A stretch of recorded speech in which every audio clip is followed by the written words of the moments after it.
လူတွေကိုခွင့်လွှတ်လို့ရပါတယ်။ဒါပေမဲ့ကိုယ့်ကိုဘယ်လိုပြုမှုဆက်ဆံခဲ့တယ်ဆိုတော့မမေ့ပြပါ။ဘာကြောင့်လဲဆိုတော့လူတချို့ဟာလူကောင်းစိတ်ရှိတဲ့ခွင့်ရသမားတွေကိုဆရာတယောက်ပြောမှုသလိုပဲလူတယောက်ကိုခွင့်လွှတ်ဖို့ဆိုတာတစ်ဖက်သူကသူ့အမားကိုအမားလို့သိမှခွင့်လွှတ်လို့ရတယ်။မားလို့မသိတဲ့သူ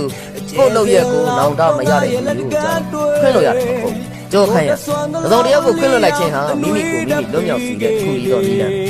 ။အဲဒါကြောင့်လဲခွင့်လွှတ်တတ်တဲ့စိတ်ကဘဝနေတယ်လို့ပြောကြည့်တယ်။ခွင့်လွှတ်တယ်ဆိုတာတစ်ဖက်လူရဲ့လုပ်ရက်ကိုမှန်ပါတယ်လို့ပြောပြီးတယ်ဟုတ်ပါရပါတယ်ဘာမှမဖြစ်ပါဘူးဆိုပြီးတော့ခံရရသမျှတွေကိုမေ့ပြလိုက်တယ်တစ်ခါတလေမှလေခွင့်လွှတ်ခြင်းဆိုတာနောက်ထပ်တစ်ခါမပတ်သက်ချင်းတော်ချင်းလို့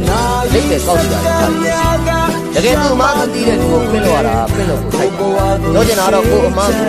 သူများအမှားပြန်လုပ်ပြီးတော့မှားလို့မှမသိတဲ့လူတွေနဲ့တစ်ပတ်သက်ခွင့်လွှတ်လိုက်ရတာမျိုးလည်းရှိစိတ်နဲ့နေကြတဲ့လူတချို့ကလည်း